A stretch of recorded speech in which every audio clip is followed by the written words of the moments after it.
Hey, what's up? What's up? What's up? Gracious good morning to you, good people. It's your girl KB. You know what I do, and you know why I do it. It is Friday morning. I need it this Friday. It is August 16th, and it's 7:15 in the a.m. Amen, amen, amen, amen. I'm going to start off by just reading something, and I want you to pay close attention to I'm going to say the gist and the oomph and the meat of this reading. Amen. Let me just get into it.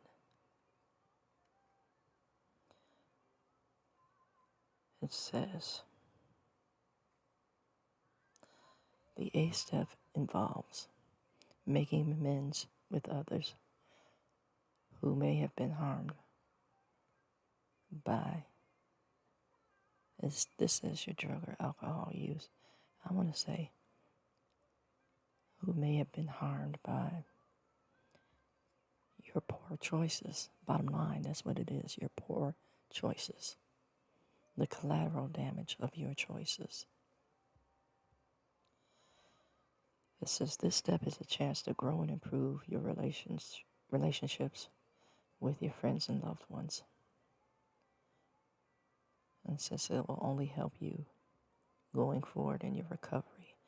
And so which helps you grow up and go forward in your healing process. Now, the healing process, I want us to really grab hold of the fact that it's ongoing. You know, just as people are going to be people, life has its own set of hurts and works. And you're going to be in a constant state of healing. Amen. The eighth step has some promises. And the promises, or the main promise, I want to say, is self-seeking will slip away. I want you to think about what that looks like for you. Not always having to seek to have your needs, and I'm not even going to say needs, your wants met. You know, that not the drive for, I want to say, immediate gratification will be, I want to say, slowed or eliminated. What does that look like for you? Now let me get into reading the daily reflection. It's entitled, I Dropped Out. So we might next ask ourselves, what do you mean when we say we have harmed other people? What kind of harms do we do to one another anyway? To define the word harm in a practical way, we might call it the result of instincts in collision, which cause physical, mental, emotional, or spiritual damage to people. Instincts of collision. See, I like my wording better. Of course, I'm kind of partial. You know, the collateral damage of our poor choices. And we make these poor choices because we are self-seeking. Amen. And then, because, you know, we want to get into a position where we want to defend our position. Because we can't deal with the pain of causing somebody else pain. You know, that pain that we're feeling, we're now inflicting upon other people. And that's just too much of a reality for us to deal with, to decipher. Because we know what that pain feels like, right? So we don't want to identify with causing somebody else that kind of pain. Think about that for a minute. You know what that pain feels like.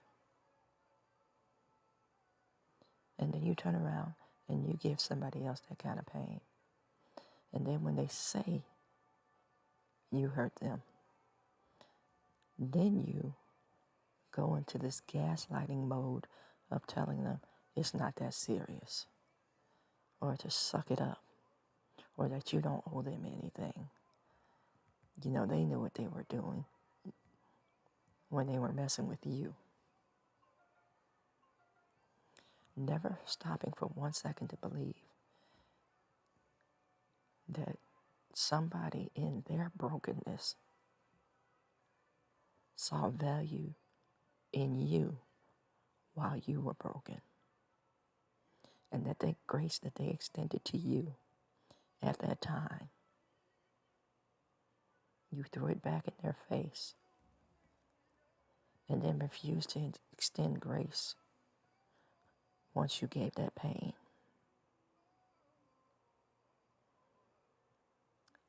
That's what self-seeking does. That's what self-seeking looks like. That's what people being people-y look like. You know, we are all broken people. All sin and fall short of the glory of God. It didn't say just certain people. But the word also gives provision for healing. And some of us grab hold to it readily, while others still want to wrestle with God and be God. And that's self-seeking, covetous, idolatrous nature. Because that's exactly what it is. You can call it whatever you want. But it speaks volumes of a corrupt nature. Amen. And I'm going to take you back again. I think this is the second or third time I mentioned it this week. To Romans 12, verses 1 and 2. Amen.